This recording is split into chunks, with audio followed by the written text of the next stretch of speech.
बहुत ही नाराज है, हमारा खून खोल रहा है। नरेंद्र भाई मोदी ने बहुत ही बुरा किया है हमारे लिए, हमारे हिंदुस्तान के लिए।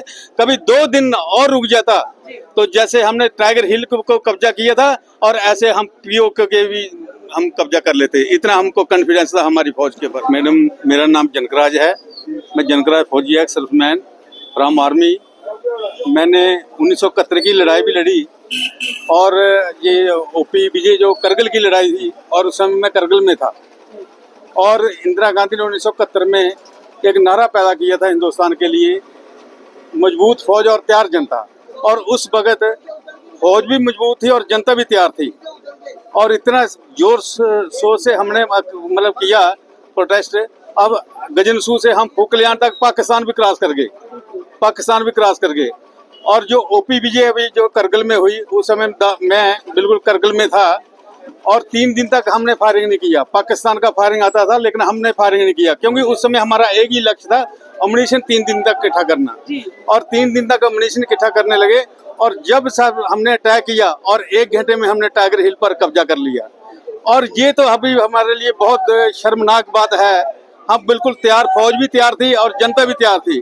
अगर 2 घंटे सीज फायर नहीं होता तो हमारी फौज बिल्कुल पाकिस्तान पार कर देती।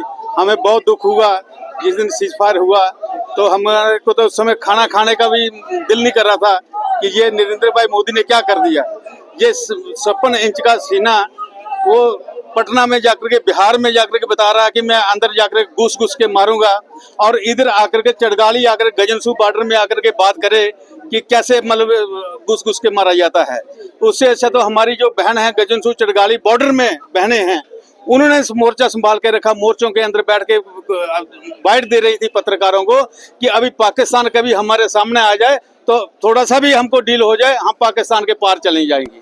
बहुत ही नाराज है, हमारा खून खोल रहा है। नरेंद्र भाई मोदी ने बहुत ही बुरा किया है हमारे लिए, हमारे हिंदुस्तान के लिए।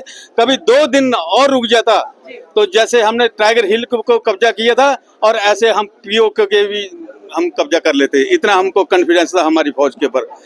हमने एक आर्मी का चैनल है, उसमें बाइट आ रही थी, अभी एक्स सर्विसमैन तैयार हो जाओ लड़ने के लिए।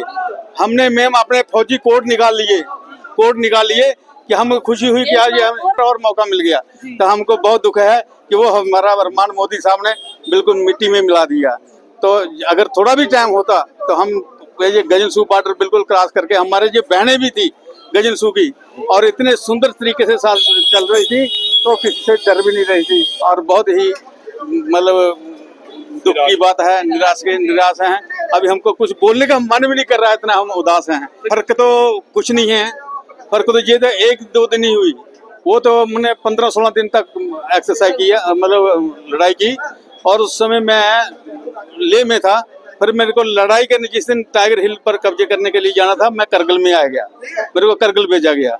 और मैं उस दिन करगिल जब टाइगर हिल को कब्जा करना था और मैं उसमें करगिल में था और हमने लड़ाई लड़ी है। कैसे लड़ाई जाती है। और जो 56 इंच का सीना तान के बिहार में बोल रहा है मैं घर में जाकर के घुस घुस के मारूंगा।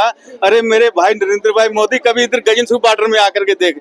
तुम्हारे से तो हमारी ऐसी बहनें हैं जो इतने सीना तान करके बोल रहे हैं कि एक बार थोड़ा सा हमको इजाजत दे दो, हम मौका दिए जाए तो हम पाकिस्तान भी पार कर देंगे। आपने क्या करके दिखाया, यही मैं कहना कि ठीक है हवा की तो चल रही है लेकिन इंसान के अंदर जोश बहुत है, बहुत जोश है। हमारी बहनों के अंदर बहुत जोश है, जो बॉर्डर में रहती है ना, बहनों ने बॉर्डर के घर भी नहीं छोड़े, वो अपने बॉर्डर में रहे। और यही कहना चाहता हूँ। जय हिंद, जय भारत।